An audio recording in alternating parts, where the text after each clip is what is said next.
నిత్యానంద స్వామి పరార్ దేశం లేడు. రేపు ఈ బండి సాయి భగీరథ్ కూడా ఏదో ఒక ద్వీపానికి పోయి నిత్యానంద స్వామి దాకా ఈయన ఒక స్వామి అయినా నేను ఆశ్చర్యపోను. నిజంగానే పోలీసులు తలుచుకుంటే ఒక 2 గంటలు సరిపోతుంది ఆ పిల్లలు రావడానికి. 2 hours అంతే. ఈ దేశం లేనే ఉండాలి, ఎక్కడ ఉండదు. Just 2 hours. వాళ్ళకి ఇంటెన్షన్ లేదు. దేశమంతా ఎల్ఓసీలు రాత్రికి రాత్రి పడ ఎల్ఓసీలు ఇష్యూ చేస్తారండి. ఈ అబ్బాయికి ఒకవేళ శిక్ష పడితే ఎన్నేళ్ళు శిక్ష పడవచ్చు ఈ విషయంలో? 20 సంవత్సరాలు, 10 నుంచి 20 సంవత్సరాలు. Life collapse. ఈ లైఫ్ కొలాప్స్ కాలేదా మరి? కొలాప్స్. ఇందులో నుంచి బయట పడేసుకో. బండి సంజయ్ కూడా పోతాడు. ఆయన కూడా శిక్ష. తెలంగాణ రాష్ట్రంలో లా అండ్ ఆర్డర్ కండిషన్ ఎట్లా ఉందనుకుంటున్నారు? లా లేదు, ఆర్డర్ లేదు. అదేం సార్ ఒక్క ముక్కలో తెలిసి అది కీచకుడు కామాంధుడా? ఫేస్బుక్లో, ఇన్స్టాగ్రామ్లో పింగ్ చేసి అరే మనం వలలు వేసుకుందామంటే ఏం చేయాలి, ఎట్లా చేయాలి అని దోస్తులందరూ కలిసి షరతు కట్టుకొని, ఇవన్నీ నా సొంత కవితం కాదు భూషణ గారు, తల్లితో మాట్లాడినప్పుడు తల్లి చెప్పింది. తెలిసి కూడా టాలరేట్ చేసిండు బండి సంజయ్, అందుకొరకే అతను నేరస్తుడు అంటున్నాను. అతను A2 ఇందులో. A2 yes. దీనికి ఆధారాలు ఏమున్నాయి? సైబరాబాద్లో పేట్ బషీరాబాద్ ఇన్స్పెక్టర్ సినిమాలు జరిగినట్టు జరుగుతుందా? బరాబర్ అదే జరుగుతుంది. ఎందుకు రేవంత్ రెడ్డిని విమర్శిస్తే నీకెందుకు అంత కోపం? అందుకొరకే నేను అంటున్నా. బండి సంజయ్ ఏమో RPF, Revanth Reddy protection force, Revanth Reddy ఏమో BSF, Bandi Sanjay security force. అంటే ప్రధానమంత్రి రాష్ట్రానికి వచ్చినప్పుడల్లా ప్రజలు ధనమాన ప్రాణాలను గాలికి వదిలేయాల్సిందేనా? నమస్తే. తెలంగాణ రాష్ట్రంలో సంచలనం కలిగిస్తున్న కేసు బండి సంజయ్ కుమార్ ఉంది. ఈ కేసు విషయంలో రాష్ట్ర ప్రభుత్వం విమర్శలు ఎదుర్కొంటున్నది. ఆ మాటకు వస్తే బీజేపీ కూడా అంతకు మించిన విమర్శలు ఎదుర్కొంటున్నది. ఈ కేసును లేదా ఈ కేసు విషయంలో రాష్ట్ర ప్రభుత్వ వ్యవహార శైలి ఎట్లా ఉండాలి, ఎట్లా ఉంటే బాగుంటుంది? విపక్షంగా బీఆర్ఎస్ ఒక కార్యాచరణ తీసుకున్నది. నిజంగానే బీఆర్ఎస్ ఈ విషయంలో ఎట్లా ముందుకెళ్లాలని భావిస్తున్నది? ఈ కేసు విషయంలో వారి దగ్గర ఉన్న సమాచారం ఏమిటి? వీటి గురించే మాట్లాడదు. మన దగ్గర బీఆర్ఎస్ నాయకులు RS ప్రవీణ్ కుమార్ గారు ఉన్నారు, వారితో మాట్లాడదాం. సార్ నమస్కారం. నమస్కారం. తెలంగాణ రాష్ట్రంలో లా అండ్ ఆర్డర్ కండిషన్ ఎట్లా ఉందనుకుంటున్నారు? లా లేదు, ఆర్డర్ లేదు. అదేం సార్ ఒక్క ముక్కలో తెలిసి? అంతే కదా, లా లేదు, ఆర్డర్ లేదు. ముఖ్యమంత్రి పీఠంలో, హోంమంత్రి పీఠంలో దేశంలో ఏ రాజకీయ నాయకుడికి లేనన్ని ఎక్కువ కేసులు ఉన్న వ్యక్తి, ఓటుకు నోటు కేసులో రెడ్ హ్యాండెడ్గా పట్టుబడ్డ వ్యక్తి ముఖ్యమంత్రి పీఠంలో, హోంమంత్రి పీఠంలో కూర్చున్నారు. ఇంకా లా ఎక్కడ ఉంటుంది, ఆర్డర్ ఎక్కడ ఉంటుంది? అంటే ఇప్పుడు ఉదాహరణకు బండి సంజయ్ కుమార్ అని కేసే తీసుకుందాం. అవును. అందులో ఇమీడియట్గా యాక్షన్కు ఆయన ఆదేశాలు ఇచ్చింది కదా. ఇమీడియట్గానా? 3 రోజుల తర్వాత, 72 గంటల తర్వాత BRS పార్టీ బాధితురాలి కోసం రాత్రింబవళ్ళు పోరాటం చేసి మొత్తం మహిళలందరూ కూడా రోడ్ల మీదకి వచ్చి పేట్ బషీరాబాద్ పోలీస్ స్టేషన్ను, సైబరాబాద్ పోలీస్ కమిషనరేట్ను వీటన్నిటిని ముట్టడిస్తే అప్పుడు నిద్రలేచిండు ఈ రాష్ట్ర ముఖ్యమంత్రి రేవంత్ రెడ్డి గారు. మీరు గురుకుల పాఠశాలల కార్యదర్శిగా ఆ టీనేజ్ పిల్లలను, డిగ్రీ స్థాయి వరకు ఉన్న పిల్లలను మీరు 10 లక్షల మందిని చదివించారు. 10 లక్షల మందిని కదా. ఒక పేరెంట్గా, ఒక టీచర్గా మీకు ఎక్స్పీరియన్స్ ఉన్నది కదా. ఈ అబ్బాయి కేసును మీరు ఎట్లా? పెంపక లోపం. ఇత్తనం ఒకటైతే మొక్క ఇంకోటి కాదు బుచ్చన్న గారు. మామిడి ఇత్తనం వేస్తే మామిడి చెట్టే వస్తుంది, కానుగ ఇత్తనం వేస్తే కానుగ చెట్టే వస్తుంది, యాప ఇత్తనం వేస్తే యాప చెట్టే వస్తుంది, చింత ఇత్తనం వేస్తే చింత చెట్టే వస్తుంది. తండ్రి ఒకలాగా కొడుకు ఒకలాగా ఉండరు. పెంపక లోపం 100%. నేను మీరు గురుకుల పాఠశాలలో మీరు ఆనాడు V6 ఛానల్ ఉన్నారు, గొప్ప ఇంటర్వ్యూలు చేసిండ్రు. అసలు ఇప్పటికి కూడా ఆ వ్యూస్ నడుస్తూనే ఉంటాయి. బుచ్చన్న అంటే ఈజ్ అ బ్రాండ్. బుచ్చన్న చేసిన ఇంటర్వ్యూ, మన ఇద్దరం కలిసి కార్లలో పోయిన ప్రయాణము, దాని తర్వాత ఇబ్రాహీంపట్నం. మీకు ఎక్కడైనా అనిపించిందా మేము పిల్లలను ఇష్టం వచ్చినట్టు పెంచుతున్నట్టుగా? అంటే నేను పిల్లలు అంటే నాకుండే 2 పిల్లలే కాదండి, ఈ మొత్తం గురుకుల పాఠశాల ఉండే మా బిడ్డలను మేము ఎప్పుడన్నా వాళ్ళకు ఒక చెడు మాట నేర్పించడం కానీ, అమ్మాయిలను వేధించడం కానీ, లేకపోతే అసభ్యంగా ప్రవర్తించడం కానీ, తాగడం కానీ, గంజాయి తాగడం కానీ ఎప్పుడైనా నేర్పించడం విన్నారా మీరు? ఇంపాసిబుల్. మా సంస్కృతిలో లేదండి. మేమంత గొప్పగా పిల్లలను పెంచుతుంటే కన్నును గుట్టిన RSS నాయకులు, విశ్వ హిందూ పరిషత్ నాయకులు, తర్వాత ఎస్సీ రిజర్వేషన్ పరిరక్షణ కమిటీ నాయకులు వీళ్ళందరూ గవర్నర్ దగ్గరకు ఈఎస్ఎల్ నరసింహన్ గారికి నా మీద కంప్లైంట్ ఇచ్చిండ్రు, ఈ పిల్లలను మత మార్పిడి చేస్తున్నారని. ఇది పరిస్థితి. అంటే మీరు అడిగారు, గురుకుల పాఠశాల గురించి అడిగారు కాబట్టి చెప్పిన పిల్లల పెంపక లోపం. బండి సంజయ్ గారి కొడుకు ఈరోజు ఈ విధంగా సైకోలాగా మారి అమ్మాయిల జీవితాలతో ఆడుకుంటున్న ఒక కామాంధుడిలాగా, కీచకుడిలాగా మారిందంటే ఇది కేవలం పెంపక లోపం. అది కీచకుడు కామాంధుడా అంటే అంతకన్నా ఘోరమైన పనులు. ఒక మైనర్ బాలికను స్నాప్చాట్లో, ఫేస్బుక్లో, ఇన్స్టాగ్రామ్లో పింగు చేసి అరే ఈ పోరిని మనం వలలు వేసుకుందామంటే ఏం చేయాలి, ఎట్లా చేయాలి అని దోస్తులందరూ కలిసి షరతు కట్టుకొని, ఇవన్నీ నా సొంత కవిత్వం కాదు బుచ్చన్న గారు, తల్లితో మాట్లాడినప్పుడు తల్లి చెప్పింది నాకు. సో షరతు పెట్టుకొని ఒక కామన్ ఫ్రెండ్ ద్వారా ఈ అమ్మాయిని పరిచయం చేసుకొని, దాని తర్వాత స్నాప్చాట్లో, ఫేస్బుక్లో, ఇన్స్టాగ్రామ్లో ముఖ్యంగా ఆ అమ్మాయితో ఎమోషనల్గా మాట్లాడుతూ నువ్వు లేకపోతే నేను చచ్చిపోతాను చెప్పడం, ఇదంతా కూడా సైకోలు చాలా కేర్ఫుల్గా మైనర్ బాలికలను, అమాయకులైన అమ్మాయిలను ఉచ్చులోకి దించే ఒక గొప్ప అద్భుతమైన ప్రణాళిక. ఎస్, యాజ్ పోలీస్ ఆఫీసర్గా చెప్తున్నాను నేను. పెడోఫైల్స్ అందరూ కూడా ఇదే పని చేస్తారు. జెఫ్రీ ఎప్స్టీన్ అమెరికాలో, మీకు తెలుసు జెఫ్రీ ఎప్స్టీన్ వేలాది మంది మహిళలను నాశనం చేసిండు. ఎంతోమంది, ప్రిన్స్ ఆండ్రూ, దేశాలే షేక్ అయిపోతున్నాయి.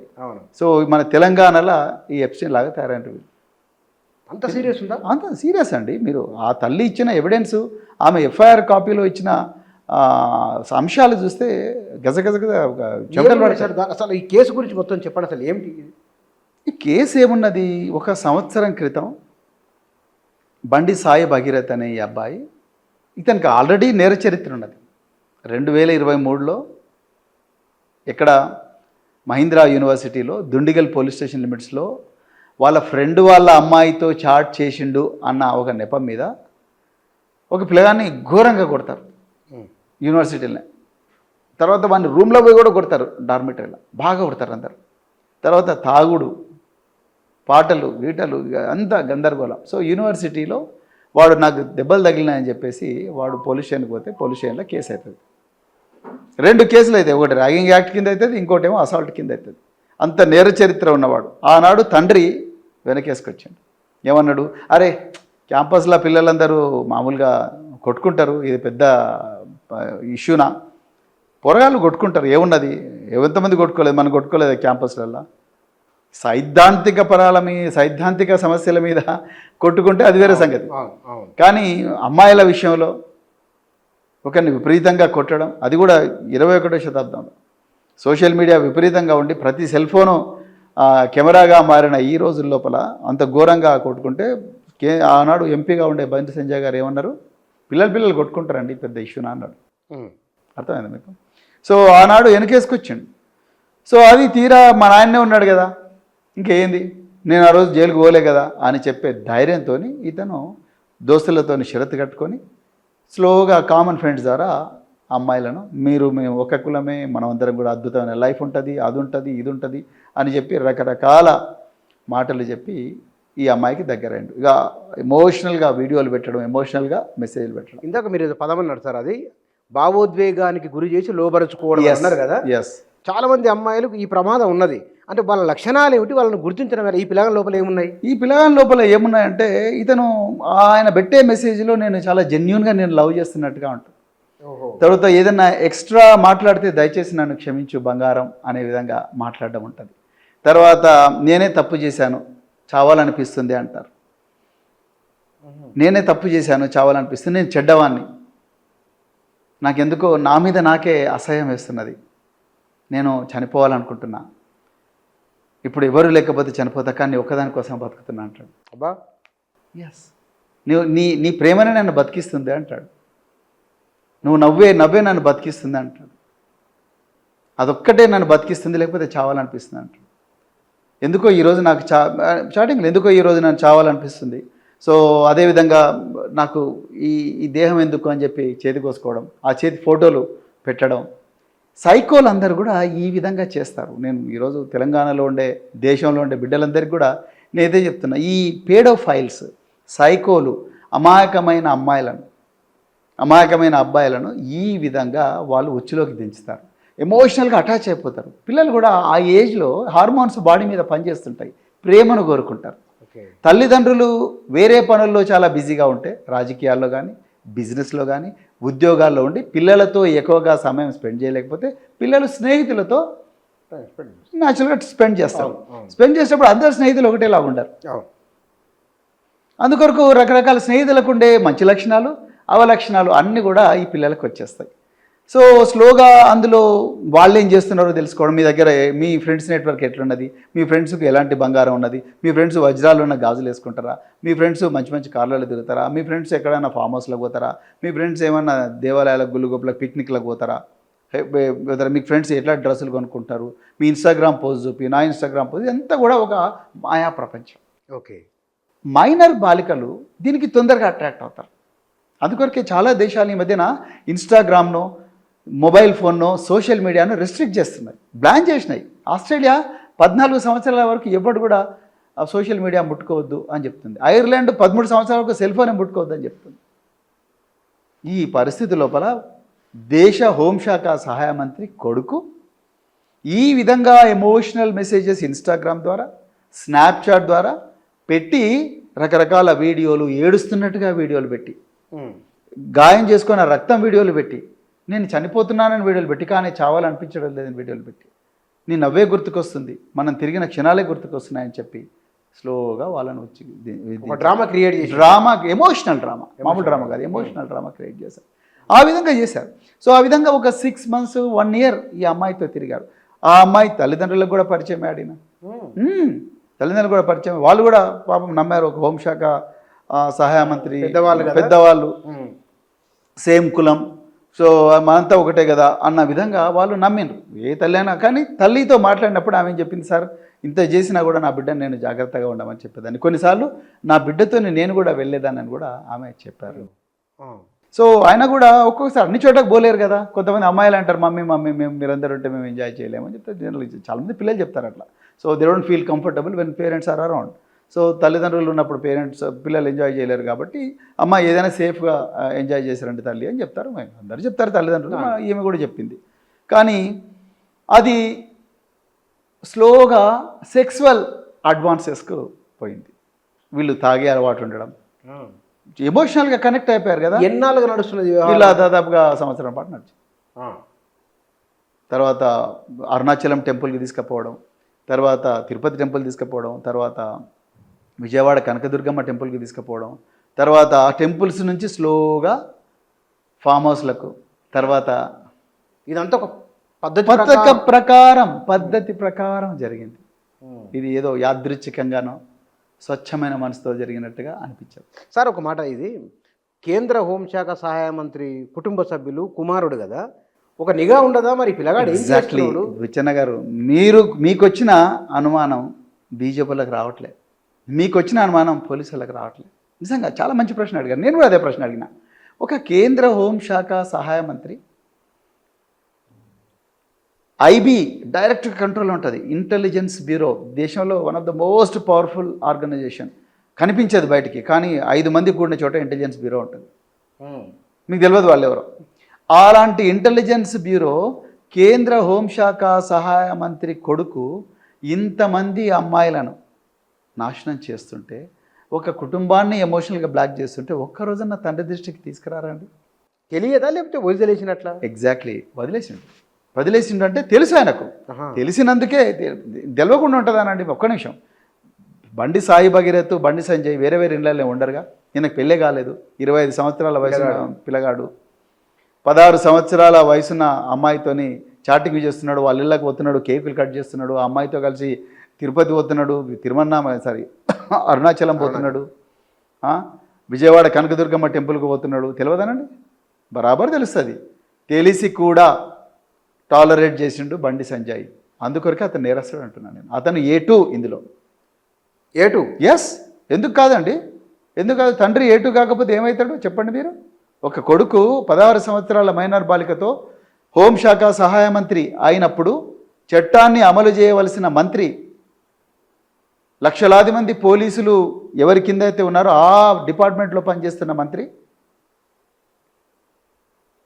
ఎన్నో నిఘా సంస్థలు ఆయన కింద ఉన్న మంత్రి, ఆయన కొడుకు ఈ 16 సంవత్సరాల మైనబాలికలను లైంగికంగా వేధిస్తూ ఉంటే, ఆ అమ్మాయి జీవితాన్ని నాశనం చేస్తూ ఉంటే తెలిసినప్పుడు వెంటనే పోలీసులకు చెప్పాల్సిన బాధ్యత. మీరు ఆరోపణ చేస్తున్నది కేంద్ర హోంశాఖ సహాయ మంత్రి. అబ్సల్యూట్లీ చెప్తున్నాను, ఆయన A2 అవుతాడు. మీ V6లో ఒకప్పుడు పనిచేసిన సంగప్ప A3 అవుతాడు.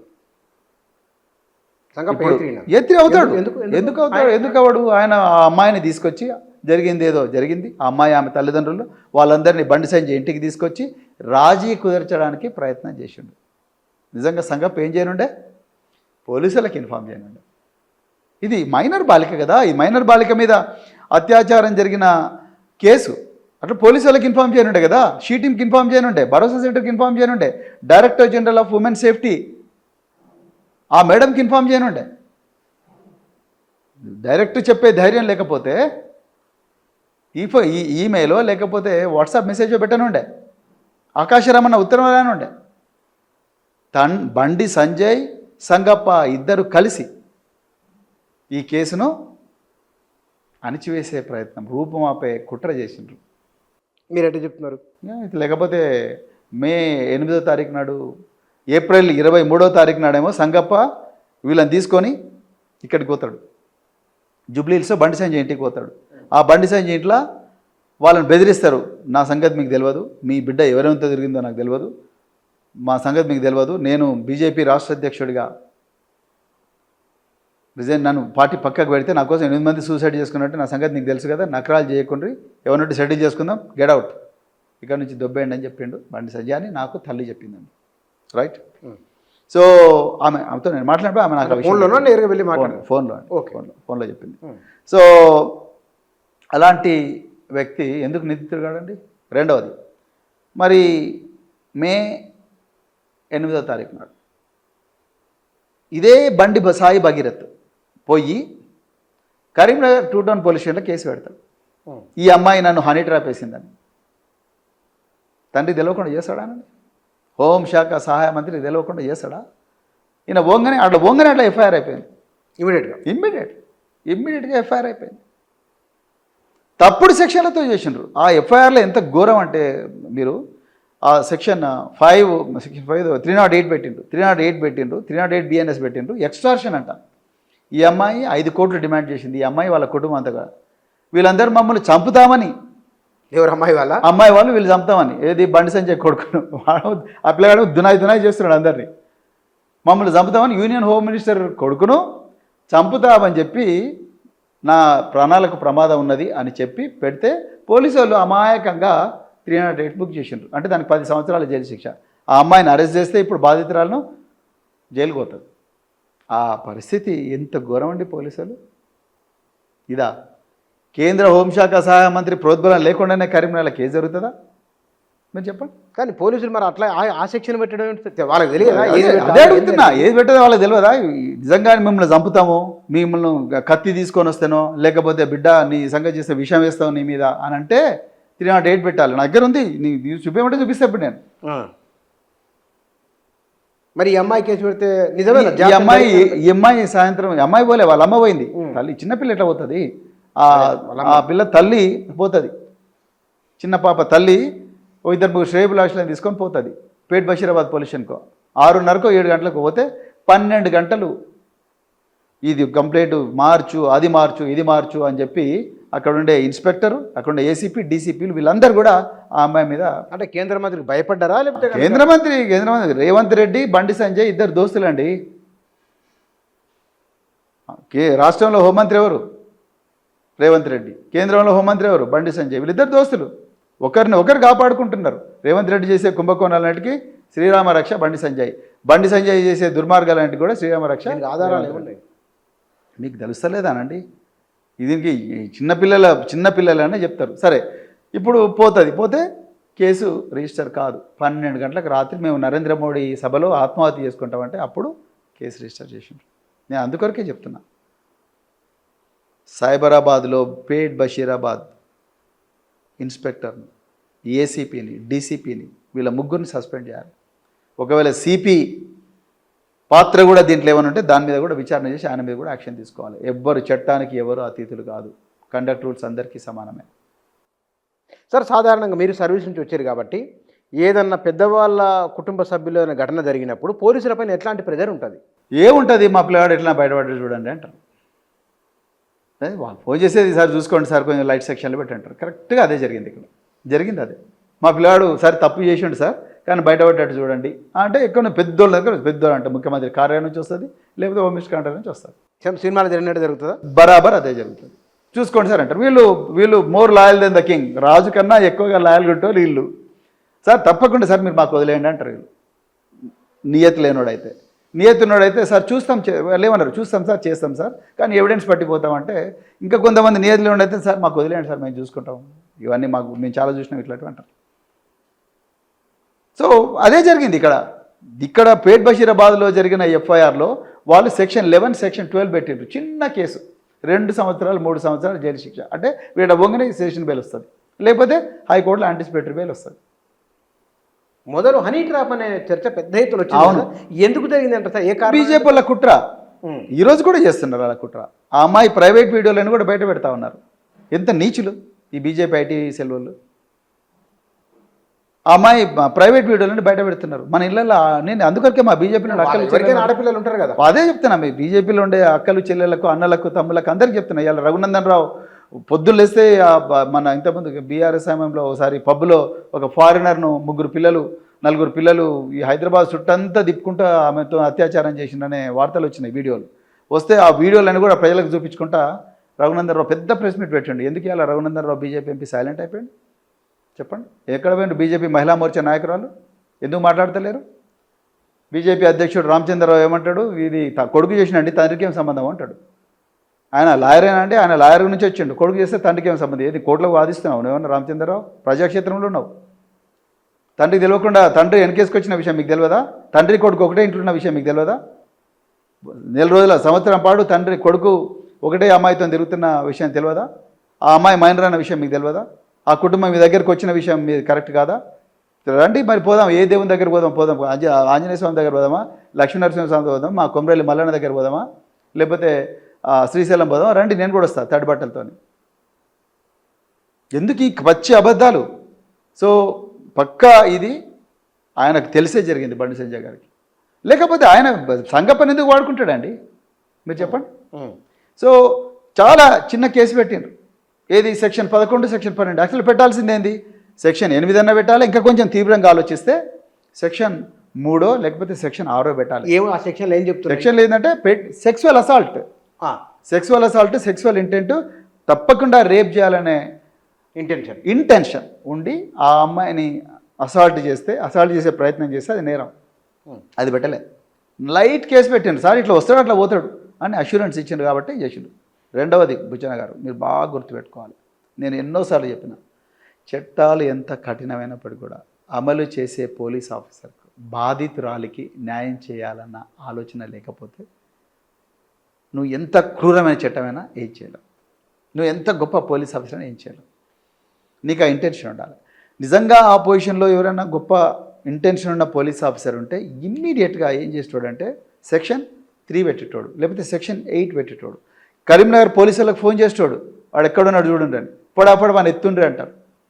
ఎత్తి ఇక్కడ అర్జెంటుగా కిడ్నాప్ చేసి తీసుకురండి అంటారు. తీసుకొచ్చి బషీరాబాద్ పొజిషన్లో పెట్టి మేజిస్ట్రేట్ ముందర ప్రొడ్యూస్ చేసేటోళ్ళు. ఎందుకంటే తల్లి స్టేట్మెంట్ ఇచ్చింది. పోక్సో కేసు, ఇది మామూలు కేసు కాదు. పోక్సో కేసు 2012లో పిల్లల మీద అఘాయిత్యాలు అవుతున్నాయి, అత్యాచారాలు అవుతున్నాయి, ఇప్పుడున్న ఐపీసీకి అన్ని కోరలు లేవు అని చెప్పి పోక్సో కేసు తీసుకొచ్చింది ఆనాటి యూపీఏ ప్రభుత్వం. కేసు అయింది కదా అబ్బాయి మీద, కేసు అయింది కదా, కేసు అయింది. నిందితుడు ఎక్కడ ఉన్నాడు? వాడు ఇంకా ఎంతమందిని నాశనం చేస్తాడని భయం అవుతున్నది. అలా కరీంనగర్లో హిందూ ఏకతాయాత్ర అని పెట్టిన, నేను మా అక్కలకు చెల్లెలకు అన్నలకు తమ్ములకు మీ అందరికి కూడా జై శ్రీరామ్, జై హనుమాన్, అదేవిధంగా జై జాంబవ, జై భీమ్. నేను ఒక్కటే చెప్తున్నా, దయచేసి అక్కలారా అన్నలారా, ఇంకా ఈ నిందితుడు పరారీలో ఉన్నాడు, వాడు ఎంతమంది అమ్మాయిల మీద అఘాయిత్యం చేస్తాడో నాకు తెలియదు. మీరు అమ్మాయి వాళ్ళ తల్లితో మాట్లాడింది కదా సార్, మీరు మాట్లాడినప్పుడు అంటే ఏ విషయాలు ఆమె మీతో చెప్పి నేను మీకు చెప్పినామని చెప్పింది. అదేవిధంగా మాకు భయం అవుతుంది సార్, వీళ్ళు మమ్మల్ని ఏం చేస్తారని భయపడుతుంది వాళ్ళు.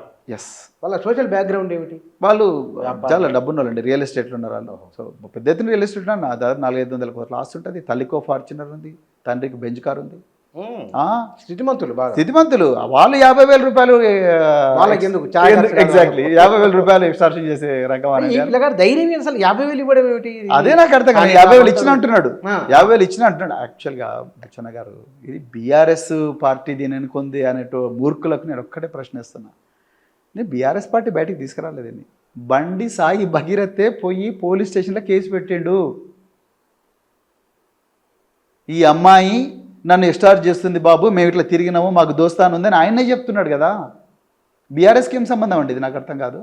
కానీ ఒకటి ఏమన్నారు సార్ అంటే, నేను మాట్లాడిన కొందరితో మాట్లాడినప్పుడు అబ్బాయి అమ్మాయి ప్రేమించుకున్నారు ఇద్దరు, సాధారణ మనస్పర్ధలు వస్తాయి కదా, ఇంకేదో జరిగింది అక్కడ, అందువల్ల ఇదంతా ఇంత వివాదమైంది అని ఒక ఆర్గ్యుమెంటు. చట్టం తెలియని అమాయకులు మూర్ఖులు చేసే వాదన. 18 సంవత్సరాల వయసు లోపల ఉన్న ఏ అమ్మాయి అయినా ఏ అబ్బాయి అయినా సెక్సువల్ యాక్టివిటీ కానీ సెక్సువల్ అడ్వాన్సెస్ కానీ ఇంటర్ కోర్సు కానీ ఇంటర్ రిలేషన్షిప్ కానీ కన్సెంట్ ఇస్తే అది చట్టరీత్యా నేరం. కన్సెంట్ తెలిసి జరిగినా కూడా అది నేరమే. ఆ సెక్సువల్ యాక్టివిటీ తెలిసి జరిగిన అంటే కన్సెంట్ అంటే అంగీకారం ఉన్నప్పటికీ కూడా అది నేరమే. అంగీకారం ఉన్నప్పటికీ కూడా అది నేరమే. మగవానికి శిక్ష నేరమే. ఆ అమ్మాయి స్టేట్మెంట్ చాలు, ఇంకా నువ్వు ఏం అవసరం లేదు. అమ్మాయి స్టేట్మెంట్ తీసుకొచ్చి లోపల పడేయాలి. ఇప్పటికి కూడా చాలామంది అమ్మాయిల మీద దారుణాలు చేసిన వాళ్ళందరూ కూడా చెంచల్గూడ జిల్లా చెర్లపల్లి జైలు ఉన్నారు తెలంగాణలో. తక్కువ టైంలో అరెస్ట్ చేసేస్తారు పోలీసు వాళ్ళు. ఇది స్టాండర్డ్ రూల్ ఇది అంతే. ఎస్, అమ్మాయి స్టేట్మెంట్ చాలు, ఎందుకంటే అమ్మాయికి తెలియదు. ఇప్పుడు అబ్స్కాండ్ అంటే ఆయన దేశం దాటి పోయలేడు, ఇక్కడనే ఉన్నాడు కదా, పోలీసులు ఇంత వ్యవస్థ. దేశం దాటి పోయిండో దేశంలో ఇక్కడ ఉన్నాడో ఎవరికి తెలియదు. యూనియన్ హోమ్ మినిస్టరే చెప్పాలి, కేంద్ర హోంశాఖ మంత్రి చెప్పాలి. ఎందుకంటే దేశంలో ఉండే ఇమ్మిగ్రేషన్ అంతా ఆయన కంట్రోల్లో ఉంటుంది. మీరు చూడండి గమ్మత్తు, దేశంలో ఉండే ఇమ్మిగ్రేషన్ అంతా బండి సంజయ్ కంట్రోల్లోనే ఉంటుంది.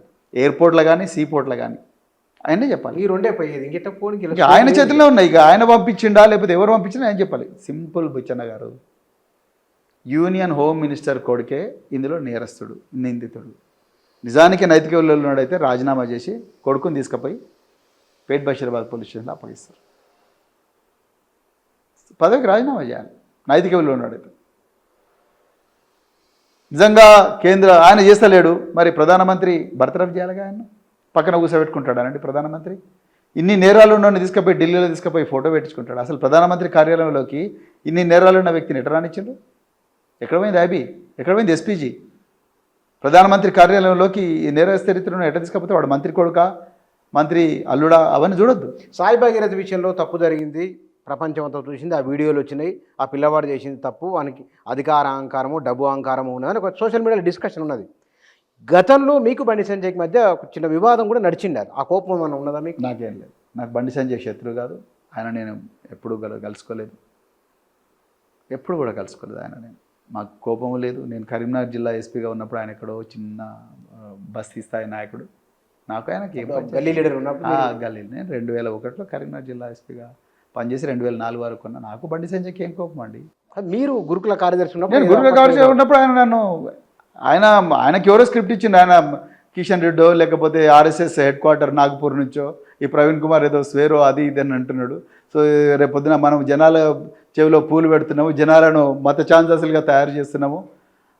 సో ఈయన జనాలను చదివిస్తున్నాడు, వాళ్ళతో ఇంగ్లీష్ నేర్పిస్తున్నాడు, వాళ్ళందరూ విదేశాలకు పంపిస్తున్నాడు. ఇక వీళ్ళందరూ బాగా తెలుగు అయితే ప్రతింటికో అంబేద్కర్ పుడతాడు, ప్రతింటికో పూలే పుడతాడు, ప్రతింటికో అంబేద్కర్, ప్రతింటికో పూలే, ప్రతింటికో కాన్షిరాము, ఒక ఆల్బర్ట్ ఐన్స్టీన్ పుడితే ఇంకా మన దుకాణం అంతా బంద్ అవుతుందిరా బాబా అని ప్రవీణ్ కుమార్ మీద ఒక దీర్ఘకాలిక కుట్రతోని వీళ్ళు బండి సంజయ్ నా మీద గుసిగొలిపోయినారు. అది చాలా క్లియర్. కానీ నేను ఆ దృష్టిలో పెట్టుకొని ఎప్పుడో మర్చిపోయాను. నేను అవన్నీ దృష్టిలో పెట్టుకొని నేను యాక్చువల్గా నేను మీకు ఇంతసేపు చెప్పాను కదా బుచ్చన్న గారు, నేను బండి సంజయ్ మీద ఏమైనా వ్యక్తిగత ఆరోపణలు చేసినాను ఇప్పుడు లేవు, చేయలేదు. నేను ఫ్యాక్ట్స్ ఆఫ్ ద కేసు గురించే మాట్లాడుతున్నాను. ఎఫ్ఐఆర్లో ఏముందో దాని గురించే మాట్లాడుతున్నాను, చట్టం గురించి మాట్లాడుతున్నాను. బండి సంజయ్ వ్యక్తిగత జీవితం అనవసరం, బండి సంజయ్ కొడుకు వ్యక్తిగత జీవితం కూడా నాకు అనవసరం. ఈ కేసు వరకు మాట్లాడుతున్నారు మీరు. నేను ఫ్యాక్ట్స్ మీదనే మాట్లాడుతున్నాను.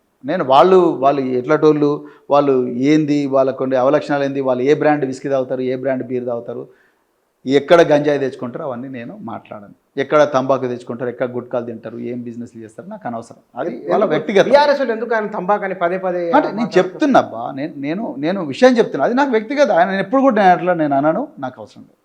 అది బండి సంజయ్ వ్యక్తిగత. కేటీఆర్ ఆయన మీరు చెప్పండి. ఆయన వ్యక్తిగత జీవితం అది. నాకెందుకు? ఆయన ఏం బ్రాండ్ విస్కీ తాగితే నాకెందుకు, లేకపోతే ఏ బ్రాండ్ గుట్కా తింటే నాకెందుకు, అవసరం లేదు. నేను ఫ్యాక్ట్స్ ఆఫ్ ద కేసు, ఎఫ్ఐఆర్లో ఏముందో వాటి గురించే మాట్లాడుతున్నా. చట్టం ఏం చెప్తుంది దాని గురించే మాట్లాడుతున్నా. పోలీస్ మాన్యువల్స్ బేసిస్ మీద నేను మాట్లాడుతున్నా. బండి సంజయ్ కానీ వాళ్ళ కొడుకు నాకు వాళ్ళెవరో కూడా తెలియదు. ఇన్ఫ్యాక్ట్ ఈ అమ్మాయి కూడా నాకు తెలియదు. అదే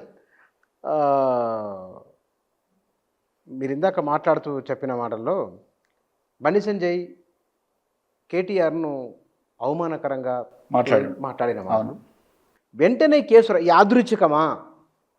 దానికి దీనికి సంబంధం లేదండి. అంటే యాక్చువల్గా అంటే ఒక డిస్కషన్ ఉంది, అందుకే నేను మీ యాదృచ్ఛికమే ఉంటుంది.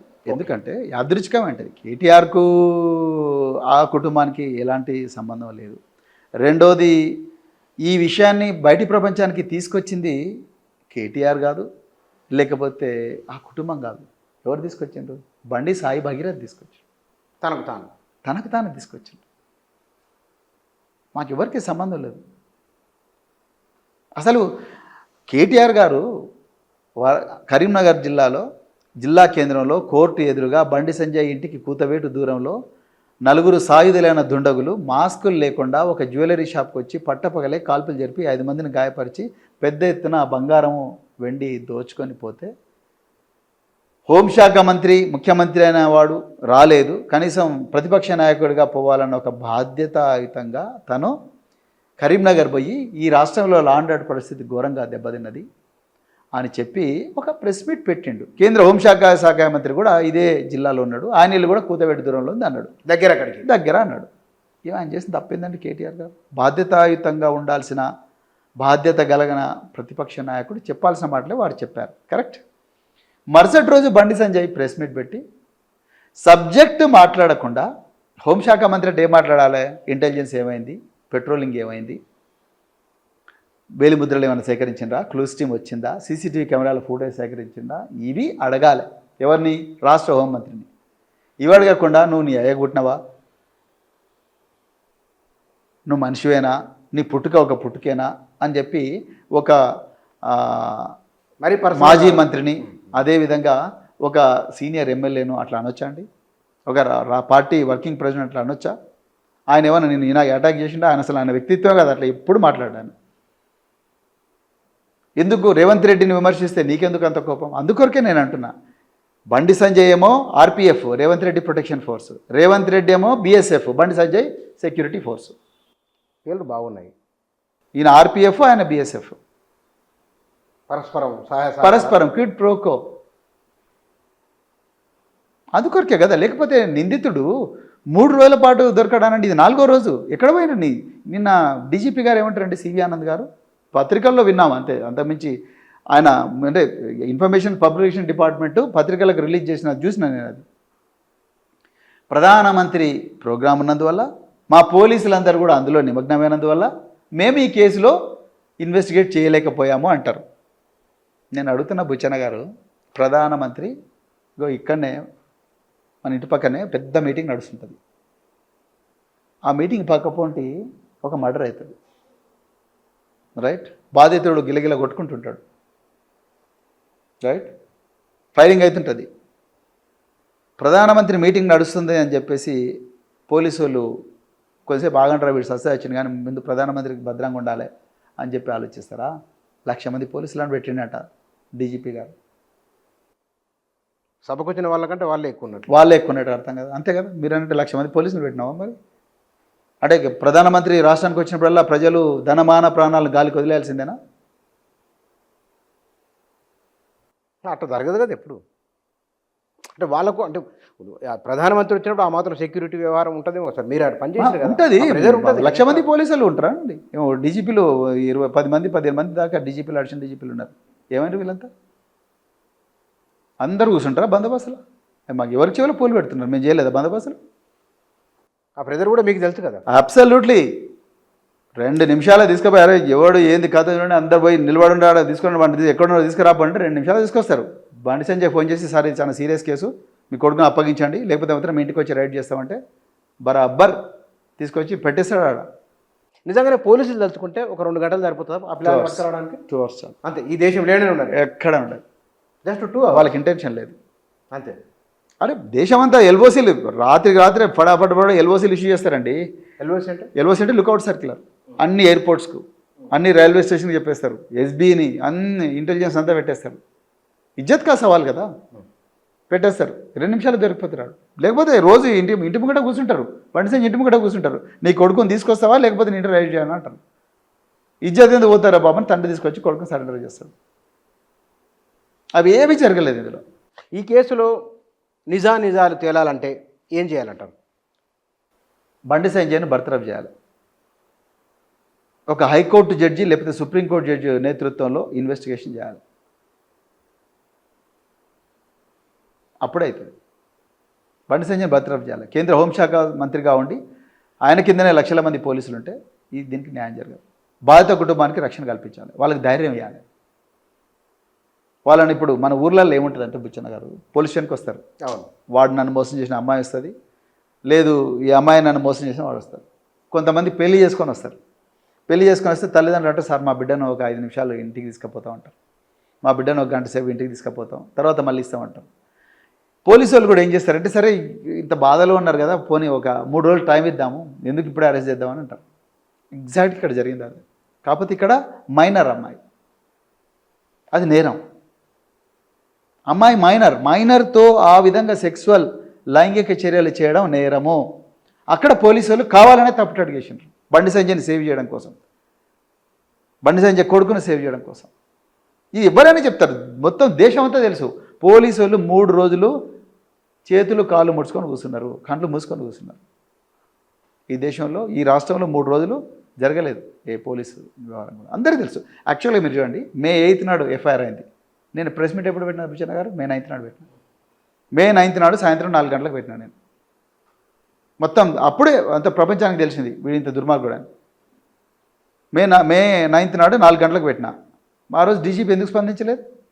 సైబరాబాద్ పోలీస్ కమిషన్ ఎందుకు స్పందించలేదు? 1,00,000 మంది పోలీసులు ఉన్నారు. ఏం ఒక్క ఎస్పీని, సిఐడిలో ఉండే ఎస్పీనో లేకపోతే ఒక 2-3 ఎస్పీలను తీసుకొచ్చి పెట్టొచ్చుగా? ఎప్పుడు ఇంతవరకు మీరు ఎల్ఓసి ఇవ్వలేదు. ఆ అమ్మాయి స్టేట్మెంట్ను మేజిస్ట్రేట్ మీద రికార్డ్ చేయాలిగా, ఎందుకు చేయలేదు? మీరు ఇట్లా మాట్లాడడం వలన మీ గతంలో మీరు పనిచేసిన మీ మిత్రులపైనే మీరు ప్రెజర్ చేస్తున్నట్టు కదా. నాకు ఆ అమ్మాయి ఇజ్జత్ ముఖ్యం, ఆ అమ్మాయి భవిష్యత్తు ముఖ్యం. నా స్నేహం ఉంటుంది ఉండకపోవచ్చు, అది కాదు. నేను సర్వీస్లోకి వచ్చింది పేద ప్రజలను సేవ్ చేయడం కోసం తప్ప, సర్వీస్ను వదిలేసింది కూడా ఆ పేద ప్రజల గొంతుకగా ఉండాలని తప్ప నా మిత్రులతో నాకు రిలేషన్ మంచిగా ఉండాలని కాదు. ఆ పైరవీలు లేకపోతే ఆ ఫ్రెండ్షిప్లు, ఆ వాట్సాప్ గ్రూపులు నాకు అవసరం లేదు. దానివల్ల పెద్దగా వచ్చి ఆ హోదా ఇది అవన్నీ నేను చూసిన. నాకు ఇప్పుడు నేను అన్నీ చూసిన అసలు లైఫ్లో. నాకు ఆ ఫ్రెండ్షిప్ మంచిదే, ఫ్రెండ్షిప్లో ఉండడం మంచిదే. నాకేమైనా రిక్వెస్ట్ ఉంటే నేను చేస్తాను అంతే తప్ప, ప్రధానంగా నా బిడ్డ లాంటి బిడ్డ అండి. ఎవరి బిడ్డకైనా జరుగుతుంది అది, ఎవరి బిడ్డకైనా జరుగుతుంది. నాకు కూడా పిల్లలు ఉన్నారు కదా. బండి సంజయ్ కొడుకు గురించి కూడా నేను అదే చెప్తున్నా. అతను అంటే నాకు వ్యక్తిగత కోపం ఏం లేదు, కానీ అతను ఒక సైకోపాత్ అయ్యాడు. దానికి కారణం తండ్రే, దానికి కారణం తల్లిదండ్రులే కదా కారణం. వాళ్ళు కొడుకుని మంచిగా వేస్తే ఈ పాదాలు ఎందుకు వస్తాయి? తెలివైన తండ్రి అయితే ఏం చేస్తాడు? రై నేను యూనియన్ హోమ్ మినిస్టర్ ఉండరా బిడ్డ, నా ఇజ్జత్ పోతుంది నువ్వు ఇట్లా చేస్తావు. ఒకసారి ఇజ్జత్ తీసినావు, నువ్వు దేశం వెళ్ళిపో, వేరే దేశం వెళ్ళిపో, నేను డబ్బులు ఇస్తాను. నేను ఎక్కడి నుంచి సంపాదించుకొని డబ్బులు ఇస్తాను, నువ్వు వేరే దేశం వెళ్ళిపోయి రాకు. నాకు మినిస్టర్ ఉన్నంత వరకు రాకు. నేను రాజకీయాల నుంచి వాయిదలిగితే అప్పుడు నువ్వు రా, లేకపోతే నీకు కూడా రాజకీయాలు అంటే ముందు నువ్వు మొత్తం చేసుకొని రా, నువ్వు ఈ లంగా కథలను ఆపు అని చెప్పి తండ్రి కొడుకును బయటకు పంపిస్తాడు. ఎందుకంటే ఇప్పుడు వాళ్ళ కొడుకు వాళ్ళనే కదా. తర్వాత ఏమైంది, కొడుకును కాపాడుకోవడం కోసం తాను నిందితుడు అయిపోయింది తండ్రి. మీరు ఏటు అంటున్నారు కదా? ఏటు అంటున్నా, అదే చెప్తున్నా. మీ దగ్గర బీఆర్ఎస్ వాళ్ళ దగ్గర చాలా ఆధారాలు ఉన్నాయి, ప్రధానంగా మీ దగ్గరే ఉన్నాయని బయట ఒక చర్చ ఉంది. ఏమేమి ఆధారాలు ఉన్నాయి కేసుకు సంబంధించి? ఆధారాలు ఏం అవసరం లేదు. ఆ అమ్మాయి మనోబలమే ఈరోజు అన్నిటికన్నా ఆధారం. రెండోది ఆ అబ్బాయి ఇచ్చిన స్టేట్మెంటే ఆధారం. బండి సాయి భగీరథ్ కరీంనగర్ 2 టౌన్లో పెట్టిన కంప్లైంటే దీనికి కీలకమైన ఆధారం. అన్నిటికన్నా గొప్ప ఆధారం ఇంకోటి ఉండదు. ఒకవేళ మీరు డిపార్ట్మెంట్లో ఉండి సర్వీస్లో ఉండి మీ దగ్గరికి కేసు వస్తే ఏ సెక్షన్ల కింద ఏ ఆధారంతో మీరు దీన్ని కేసు చేస్తారు? మీరు అర్జెంటుగా మొట్టమొదట ఆ అమ్మాయి స్టేట్మెంట్ రికార్డ్ చేస్తాం, ఆ అమ్మాయిని మేజిస్ట్రేట్ ముందర తీసుకుపోతాం, ఆ అమ్మాయి తల్లిని మేజిస్ట్రేట్ ముందర తీసుకుపోతాం, ఇమ్మీడియట్గా లుకౌట్ సర్కులర్ ఇష్యూ చేస్తాం. బండి సంజయ్ ఇంటికి మీదకి పోతాం. ఇంటి మీదకి పోయి సార్ మీ కొడుకుని ఇస్తారా లేకపోతే రైడ్ చేయాలన్నా, వాళ్ళ ఫ్రెండ్స్ ఎవరైతే దోస్తులు ఎవరైతే వాళ్ళందరి కాల్ డీటెయిల్స్ మొత్తం కూడా అనలైజ్ చేస్తాం. మల్టిపుల్ టీమ్స్ ఎక్కడెక్కడ అన్ని పోలీస్ స్టేషన్ల పని బంద్ చేసి అందరు నిష్ణాతులైన ఇన్స్పెక్టర్లందరినీ కూడా ఇలా తీసుకొచ్చి వాళ్ళతోని ఇన్వెస్టిగేషన్ టీమ్స్ 4-5 బృందాలుగా ఏర్పాటు చేసి ప్రతి రోజుకు ఒకసారైనా కూడా రివ్యూ చేసి ఏమైంది, నీ టీం ఏం చేసింది, వాడు ఎక్కడున్నాడు, వాడు దోస్తులు ఎక్కడున్నారు, వాడు గంజాయి బ్యాచ్ ఎక్కడున్నది, ఎక్కడెక్కడ తిరుగుతాడు, తర్వాత ఏ మొయినాబాద్లో అత్యాచారం జరిగింది అక్కడికి పంపిస్తాం, ఏ సర్వీస్ అపార్ట్మెంట్లో అత్యాచారం జరిగింది అక్కడ పంపిస్తాం, ఏ బేస్మెంట్లో అత్యాచారం జరిగింది అక్కడ పంపిస్తాం, వీడు ఏ తిరువన్నామలో ఎక్కడ ఏ హోటల్ రూమ్లో ఉన్నాడు అక్కడ పంపిస్తాం, వీడి దోస్తులు ఎక్కడ నువ్వు కాల్ డీటెయిల్ చూస్తే 2 నిమిషాలు దొరికిపోతారు కాదండి, మొత్తం జాతకం. అరే 2 నిమిషాలండి. సెల్ ఫోన్ ట్యాపింగ్ కూడా అవసరం లేదు, కాల్ డీటెయిల్ చూస్తే దొరుకుతారు. వీడికి ఎన్ని మొబైల్ ఫోన్లు ఉన్నాయి, వీడు ఎన్నిసార్లు మొబైల్ ఫోన్ మార్చిండ్రు, సీసీటీవీ కెమెరాలు ఎక్కడున్నాయి, వీడు ఎక్కడెక్కడ వీని కారు తిరిగింది, వీడిని ఏ కారులో తిరుగుతాడు, అన్ని సీసీటీవీ ఫుటేజ్, బండి సంజయ్ ఇంటి ముందర సీసీటీవీ ఫుటేజ్ అవన్నీ తీస్తే 2 నిమిషాలు దొరుకుతాడు కాదండి. వీడేమన్నా ఒసామా బిన్ లాడెనా? నేను ఆ పొజిషన్లో అదే చేస్తా, ఎందుకంటే నాకు ఆ బిడ్డ ఇంపార్టెంట్, ఆమె భవిష్యత్తు ఇంపార్టెంట్. మేము ఎప్పుడు అట్లా మేము నా దగ్గరికి నేను డీసీపీ క్రైమ్ ఉన్నప్పుడు నేను అక్కడ కూర్చున్న ఒక బ్రెస్ట్ క్యాన్సర్ బాధితురాలు వచ్చింది. అయ్యా బాబు, నేను నాగార్జున ఫైనాన్స్లో నేను 10,000 పెట్టిన బాబు, కానీ నాకు రావాల్సిన డబ్బులు ఇవ్వలేదు బాబు. నేను నాగార్జున ఫైనాన్స్ ఆఫీస్కు పంజాగుట్టకపోతే నాకు ఏమంటారు, నాకు నా మీదనే ఉల్టా పంజాగుట్టలో కేసు పెట్టారు బాబు అంటే, ఐటీబీ సూర్యనారాయణ నా దగ్గర ఇన్స్పెక్టర్ ఉండే, ఐటీబీ నువ్వు ఏం చేస్తే తెలియదు, సుమో తీసుకొని పోయి వాడు ఎక్కడుంటే వాడిని గుంజుకొని రాపని చెప్పిన. వాడి ఆఫీస్ నుంచి వాడి చైర్మన్, దాని చైర్మన్ సత్యనారాయణ రాజు, వాడు పెద్ద మనిషి, కేవీపీ రామచంద్రరావుకు జాన్ జిగిరి దోస్తు, 100 కోట్ల 1000 కోట్ల సామ్రాజ్యానికి అధిపతి. పోతున్నాడు పంజాగుట్ట సర్కిల్ నుంచి బంజారా హిల్స్ వాళ్ళ ఇంటికి పోతున్నాడు. కరెక్ట్గా టీవీ9 ఆఫీస్ ఎదురుగా మా వాడు సుమా ఆపిండు, అడ్డం తిప్పి సార్ దయచేసి మీరు ఒక్కసారి, నా పేరు ఐటీవీ సూర్యనారాయణ, మీరు ఒక్కసారి నా కార్లో కూర్చుంటారా అని చెప్పి డ్రైవర్ని, బాబు నువ్వు ముందరికి వెళ్ళిపో, సార్తో ఒక చిన్న పని ఉందని చెప్పి సుమలో కూర్చోబెట్టుకొని డైరెక్ట్ సిసిఎస్కి పట్టుకొని వచ్చిండు. నాంపల్లిలో లగ్డీ కప్పుల్లో సైఫాబాద్లో అసెంబ్లీ పక్క పంటున్న సిసిఎస్ పోలీస్ కంట్రోల్లో సిఎస్ పట్టుకొని వచ్చిండు. సిఎస్ పట్టుకొని వస్తే అర్జెంట్గా లాకప్ లేండి బాయ్ అన్నారు. అరెస్ట్ చేసినాం. అప్పుడు నాకు పెద్దోళ్ళు ఫోన్ చేసిండ్రు, రాజశేఖర రెడ్డి గారికి క్లోజు, తర్వాత కేవీపీకి క్లోజ్ అయితే ఏంది సార్, ఈ బ్రెస్ట్ క్యాన్సర్ ఉన్న మహిళను చూడండి అన్న. నేను బ్రెస్ట్ క్యాన్సర్ ఉన్న మహిళను చూడండి, పుస్తేలు తాకట్టు పెట్టి బతుకుతున్నది, ఆ మహిళను చూడండి అని చెప్పి నేను అన్నా. బుచ్చన్న, న్యాయం జరిగింది ఆమెకు న్యాయం జరిగింది, ఎందుకు జరగదు, బరాబర్ న్యాయం జరిగింది. చిలకలు కూడా వచ్చింది ఆమె, ఎందుకు న్యాయం జరగదండి, బరాబర్ జరిగింది. అట్లా నువ్వు చేయాలి కదా. బాబాసాహెబ్ అంబేద్కర్ రాజ్యాంగం ఏం రాసిండు, జస్టిస్, లిబర్టీ, ఈక్వాలిటీ, ఫ్రెటర్నిటీ. నువ్వు ఈ దేశంలో ఏ చట్టమైనా ఆ 4 విలువలను బతికించాలి. బుచ్చన్న గారు, ఐఏఎస్ ఐపీఎస్ ఆఫీసర్ల కాన్ఫిడెన్షియల్ రిపోర్ట్స్ ఉంటాయి, అందులో ఒక కాలం ఉంటుంది, వీడు ఈ ఆఫీసర్ పేదవాళ్లకు సహాయం చేస్తాడా లేదా దాని మీద కామెంట్ చేయండి అంటారు. నిస్సహాయులు, అణచివేయబడ్డ వర్గాలు, మహిళలు, పిల్లలు, వీళ్ళకి సహాయం చేస్తాడా లేదా దాని మీద కామెంట్ చేయండి అంటారు. సైబరాబాద్లో దంద ఏందండి నాకు అర్థం కాదా. సిపిలు, తర్వాత డీసీపీలు, ఏసీపీలు, ఇన్స్పెక్టర్లు కంప్లైంట్ మార్చమంటారా? మీరు పొద్దున 8 గంటలకు మీరు రోజు కాన్ఫరెన్స్ పెట్టుకుంటారు పోలీసు వాళ్ళు, డీజీపీ నుంచి ఇన్స్పెక్టర్ దాకా. టెలికాన్ఫరెన్స్లో ఈ కేసు చర్చకు వచ్చినప్పుడు కమిషనర్ ఆఫ్ పోలీస్ ఏమి ఇన్స్ట్రక్షన్స్ ఇచ్చిండండి, అవి మాకు బయట పెట్టండి చూద్దాం. డీసీపీ ఏమి ఇన్స్ట్రక్షన్స్ ఇచ్చిండు ఇన్స్పెక్టర్కి, బయట పెట్టండి చూద్దాం. తర్వాత అన్ని ప్యాడప్ చేయడు కాదు, వాడు ఎట్లా తప్పించుకొని పోయాడు. ఆ డీసీపీని, ఏసీపీని, ఇన్స్పెక్టర్ని సస్పెండ్ చేయాలి, సిపి రోల్ ఉంటే సిపిని కూడా సస్పెండ్ చేయాలి. ఇది ఏ మెసేజ్ ఇస్తున్నారండి? మీకు ఎందుకు జీతాలు ఇవ్వాలి పోలీసు వాళ్ళకి చెప్పండి, ఎందుకు జీతాలు ఇవ్వాలి పోలీసు వాళ్ళకు? దుక్కి దిన్ని మొక్క నాటి మొక్క నీళ్ళు పోసి, వడ్ల బస్తాలు మోసి, గనేట్రాలు కొట్టుకుంటా, అడ్డా కూలీలుగా బతుకుతూ, పన్నులు కట్టి మీకు మేపుతుంటే మీరు మా పిల్లల మానాలను కూడా రక్షించలేకపోతే ఎందుకండి మీకు జీతాలు? వాడు 3 రోజుల నుంచి దొరుకుతలేడు ముజ్రిం, ఎక్కడ పోయాడు? ఈ అబ్బాయికి ఒకవేళ శిక్ష పడితే ఎన్ని ఏళ్ళు శిక్ష పడవచ్చు ఈ విషయంలో? 20 సంవత్సరాలు పడుతుంది, 10 నుంచి 20 సంవత్సరాలు పడుతుంది. Life collapse. వాడు ఈ లైఫ్ కొలాప్స్ కాలేదా మరి? అదే లైఫ్ కొలాప్స్ అంత అయిపోయింది. ఇందులో నుంచి బయట పడేసుకో. బండి సంజయ్ కూడా పోతాడు జైలుకి. ఎస్, ఆయన కూడా శిక్ష పడుతుంది. ఎందుకంటే అమ్మాయి తల్లి చెప్తుంది, ఆయన భయపెట్టించింది మమ్మల్ని. సంగప్ప కూడా పోతాడు జైలుకు, బరాబర్ పోవాలి, పోతారు. రేవంత్ రెడ్డి న్యాయబద్ధంగా విచారణ చేస్తారు. అందుకొరకే మేము అంటున్నాం హైకోర్టు కానీ సుప్రీంకోర్టు జడ్జి నేతృత్వం జరగాలి. మీరు చూడండి బీజేపీల స్టోరీ ఎట్లుంటాయంటే Brij Bhushan sports authority of India chairman, Vineet Phogat wrestler, అమ్మాయిలందరూ మా మీద విపరీతంగా లైంగిక అత్యాచారాలు చేస్తున్నారు వీళ్ళు అంటే అని తీసేయాలి. బ్రిజ్ భూషణ్ రోడ్ల మీదకి వచ్చి పండుకున్నారు అమ్మాయిలు, ఏం చేయలేవు. సెకండ్ పాయింట్ ఉన్నావు 2017లో సార్ మాకు ఉద్యోగం ఇవ్వండి అని 17 సంవత్సరాల బాలిక ఎమ్మెల్యే క్యాంప్ ఆఫీస్కి పోతుంది. సేన్ గారు అని ఎమ్మెల్యే, బీజేపీ ఎమ్మెల్యే. అరే ఈ అమ్మాయి చాలా అందంగా ఉన్నదిరా, ఎర్రగా బుర్రగా ఉన్నదని చెప్పి మరుసటి రోజు ఆ అమ్మాయిని ఎమ్మెల్యే అనుచరులందరూ కిడ్నాప్ చేసుకొని పోయి ఘోరంగా అత్యాచారం చేస్తారు. ఆ అమ్మాయి పొల్యూషన్ పోతుంది. నా మీద అత్యాచారం జరిగింది, ఎమ్మెల్యే మీద కేసు పెట్టండి అని పెట్టారు. తండ్రి విరోచితంగా పోరాడతాడు అమ్మాయి మీద, అమ్మాయి కోసం తండ్రిని చంపేస్తారు. 2018లో బాగా గొడవ అయితే రాష్ట్ర వ్యాప్తంగా యూపీలో, అప్పుడు తండ్రిని అప్పుడు ఎమ్మెల్యే అరెస్ట్ అయ్యాడు కదా, అరెస్ట్ అవుతాడు. తర్వాత సిబిఐ కేసు చేస్తుంది. సిబిఐ కేసులో ఇది శిక్ష పడుతుంది, 20 సంవత్సరాల శిక్ష పడుతుంది.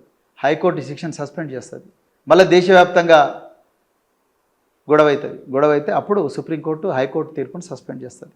మూడవది బిల్కిస్ బాన్ అనే మహిళ ఘోరంగా రేపు గురవుతుంది 2002 గుజరాత్ మత కులాలలో. ఆమె రేపు చేసిన వాళ్ళందరినీ జైలు పడేస్తారు. వాళ్ళు జైలు నుంచి బయటకు వస్తే వాళ్ళకు పూలదండలు వేస్తారు. ఎవరు? బీజేపీ వాళ్ళు. గుర్మీత్ రామ్ రహీమ్ సింగ్ హర్యానాలో డేరా సచ్చా సౌదా అమ్మాయిలందరిని రేపు చేసి వాళ్ళ బంధువులను చంపేసిండని సిబిఐ ఇన్వెస్టిగేట్ చేస్తే వాడు జైలుకు పోతాడు. హర్యానా ఎలక్షన్ల కోసమని వాడిని బయటికి తీస్తారు. నిత్యానంద స్వామి పరార్, దేశం లేడు. రేపు ఈ బండి సాయి భగీరథ్ కూడా ఏదో ఒక ద్వీపానికి పోయి నిత్యానంద స్వామి దాకా ఈయన ఒక స్వామి అయినా నేను ఆశ్చర్యపోను.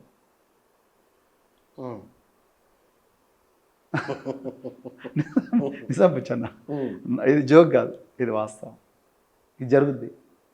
స్వామి అవతారం ఇచ్చినా మీరు ఆశ్చర్యపోను అవసరం.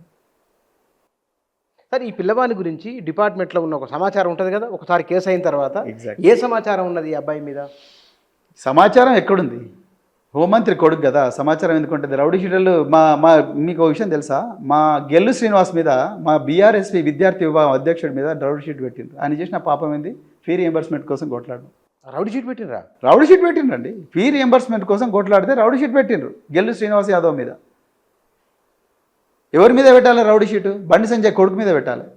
ఎందుకు పెట్టలేదు? పిల్లల కోసం, పిల్లలకు అన్నల సక్కలు లేవని పోతే విషాహారం సంఘటనలు జరుగుతున్నాయంటే ఆయన మీద రౌడీ షీట్ పెట్టిండ్రు. మొన్నే క్రిషాంక్ మీద 35 కేసులు పెట్టిండ్రు. 35 కేసులు. మన జైలు పోయినాం మేము, కేటీఆర్, సత్యేందర్ రెడ్డి గారు.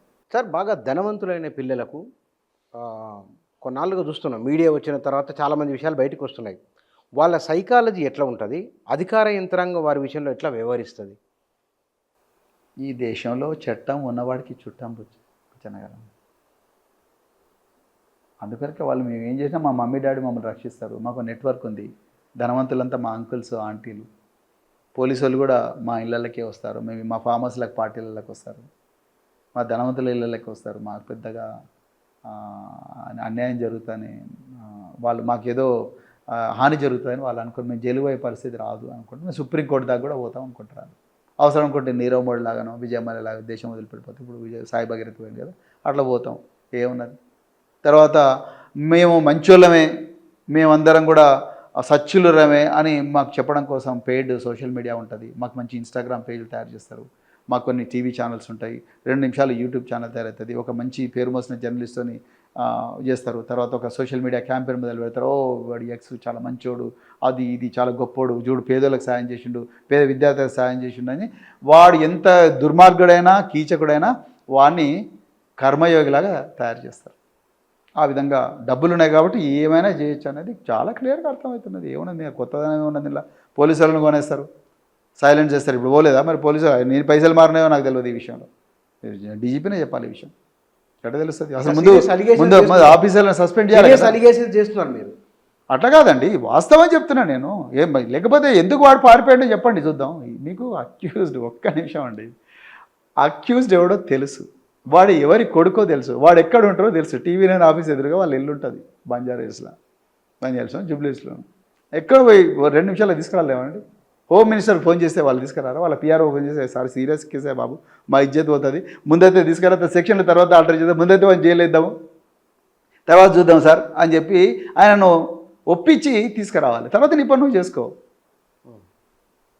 అదంతా జరగలేదు ఇక్కడ. ఇప్పుడు ఆయన ముందస్తు బెయిల్కు ట్రై చేస్తాడు, సుప్రీంకోర్టు దాకా పోతాడు. ఆయన సుప్రీంకోర్టు దాకా పోయి ముందస్తు బెయిల్ పట్టుకొస్తాడు. ఆయన మంచోడే అంటారు. ఏమున్నది ఈ ఊర్లల్లో కరీంనగర్ ఏమంటారు, సుభాష్ నగర్ బస్తీల, ఈ మంకమ్మ తోటల, ఈ సుప్రీంకోర్టులో ఏం జరుగుతుంది వాళ్ళకి ఏం తెలుస్తుంది చెప్పండి. పాపం వాళ్ళ మత్తులో ముంచిండ్రు, ఏం చేస్తారు. ఈ విషయంలో గవర్నమెంట్ తన చిత్తశుద్ధిని నిరూపించుకోవాలంటే ముఖ్యమంత్రి ప్రధానంగా మీరు ముఖ్యమంత్రి టార్గెట్ చేసి మాట్లాడుతున్నట్టు ఆయన ఏం చేయాలి? టార్గెట్ కాదు, వాస్తవాలు చెప్తున్నాను. ఆయన ఏం చేయాలన్నా, ఆయన ప్రతిరోజు రివ్యూ చేయాలి ఈ కేసుని. సిబిఐకి లెటర్ రాయాలి, ఇంటర్పోల్కి లెటర్ రాయాలి, అదేవిధంగా బండి సంజయ్ ఇంటిని సోదా చేయించాలి, తర్వాత బండి సంజయ్ ఫామ్ హౌస్ సోదా చేయించాలి, ఆయనకి ఇంకెక్కడెక్కడ అడ్డాలున్నాయి అడ్డాలని సోదా చేయించాలి, వాళ్ళ దోస్తులు ఎవరైతున్నారో వాళ్ళందరినీ అరెస్ట్ చేయాలి ముఖ్యమంత్రి. ఆయన ఇచ్చేది నిరూపించుకోవాలి. లేట్ అయిపోయింది. ఆయన ఇప్పుడు పాపం ప్రాయచిత్తం కావాలంటే ఇవన్నీ చేయాల్సిందే. ఆయన బండి సంజయ్ కూడా అరెస్ట్ చేయాలి, ఆయన నోటీస్ పంపించి. మీ పార్టీ ఈ విషయంలో మీ పార్టీ ఆ అమ్మాయికి న్యాయం జరిగేదాకా మేము పోరాడుతూనే ఉంటాం. మాకు చట్టబద్ధ పాలన కావాలి, ధర్మం 4 పాదాలు నడవాలి, చట్టం అమలు కావాలి, చట్టం డబ్బున్నడికి చుట్టం కాకూడదు.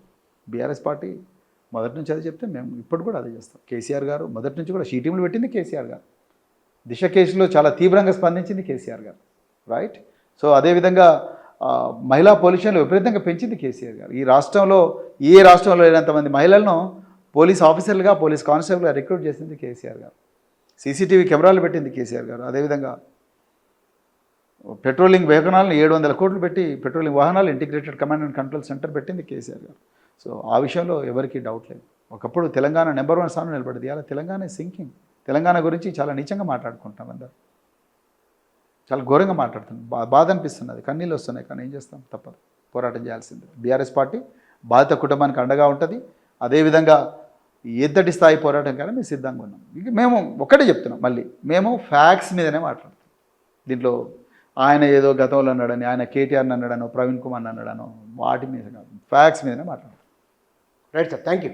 థ్యాంక్ యూ బుచ్చన్న గారు, థ్యాంక్ యూ.